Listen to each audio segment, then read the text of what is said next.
October 17th, 2011. A day I can probably call the scariest day of my life.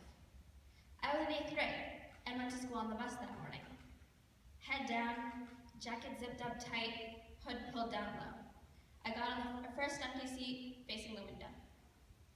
As I got into school, I continued to keep my head down, avoiding eye contact with anyone. Finally, I couldn't put it off any longer. I took off my jacket and headed to class. The effect was instantaneous. Stares and sideways glances from the kids sitting around me. And then finally came the dreaded question. Why are you wearing that? I knew it was coming, but I didn't really have an answer planned, so my reply was defensive. Because I feel like it. As the day went on, I continued to feel the stares and the questions from the kids around me. No one came and confronted me directly, but I knew everyone was talking about it.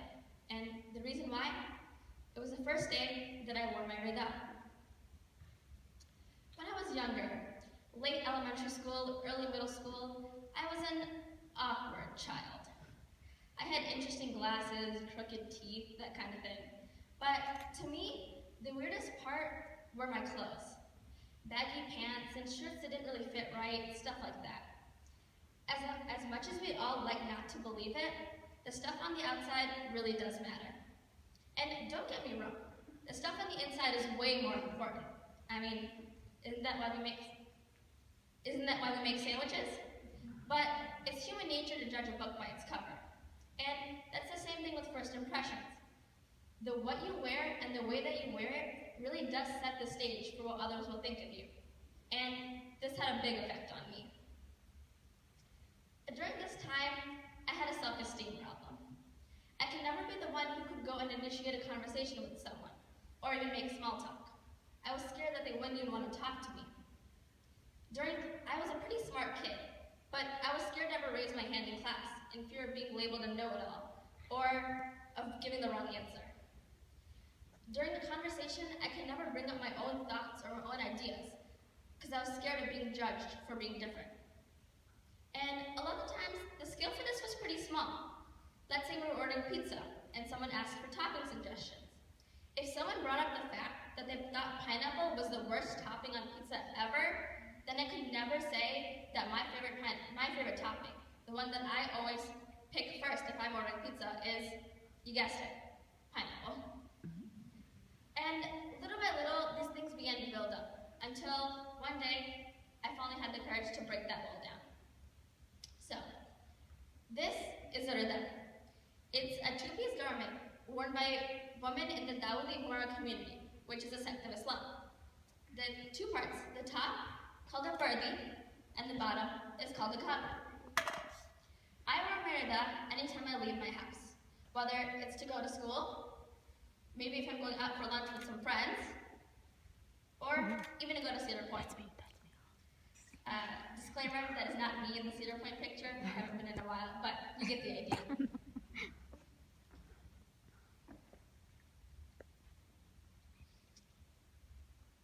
As I mentioned earlier, the first time I wore my Rida was in 8th grade, and that first day was absolutely terrifying. For the first time in a long time, I had really put myself out there, and I was scared that I would totally be judged or disgraced by kids who didn't really know me. But as those days became weeks, and those weeks became months, and now those months have become years, wearing my Rida has had an effect on me that I didn't realize it would. Once I began wearing my Rida, I realized that what people thought about my clothes didn't matter as much to me anymore. And it's not that I didn't care what they thought, because I still tried to value their opinion. But what they thought and their views weren't going to change how I dressed. I was going to wear my Rida, whether they hated it or they loved it. I had made my decision, and I was proud. And this is what had the change on me. Slowly, I began to participate in conversations more, bringing up my own thoughts and my own ideas. I learned to be the one who initiated a conversation and learned to bring other people into it instead of just following. And little by little, this gave me my self-esteem back. The fear that I had once had of needing to change to fit someone else's expectations of me went away. I learned to respect myself, to respect my thoughts, and my opinions, and respect my right to speak my mind. And this carried over. As I learned to respect myself, I saw that other people began to respect me more as well. If you talk to anyone who knows me well now, they can tell you I'm nothing like the girl that I was before. I didn't realize that changing my wardrobe and wearing my Rida would have this effect on me. So, why do clothes matter so much? As human beings, we spend hours upon hours thinking about clothes, whether we're buying them, dreaming about buying them, or just picking out our outfit for the day. And the reason for this is what I realized through wearing my Rida, and that's that the clothes we wear define who we are. At school, we wear shirts to associate ourselves with a club, or jerseys to associate ourselves with a team. At home, we dress down, but we dress up to go out to parties.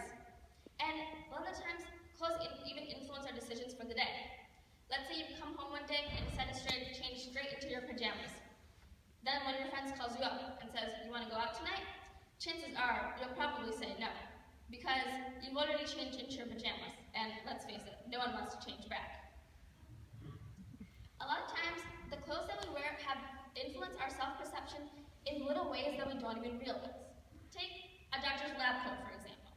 If you see someone wearing a lab coat, a lot of the time, chances are you'll put them at a higher level in your mind, because you associate that lab coat with someone who's intelligent or someone that you can trust. Unless, of course, you've had a bad experience with doctors, which then is a different category all of its own. Now, let's say you put that lab coat on yourself. What happens? The New York Times recently conducted a study, the New York Times recently did an article on a study done by Dr. Adam Galinsky, who is a professor at the Kellogg School of Management at Northwestern University. In his experiment, he used two things: a doctor's lab coat and a painter's coat.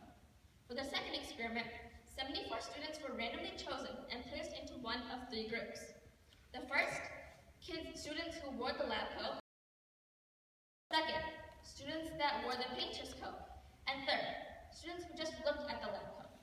Then they were given two similar images and asked to find four minor differences between the two.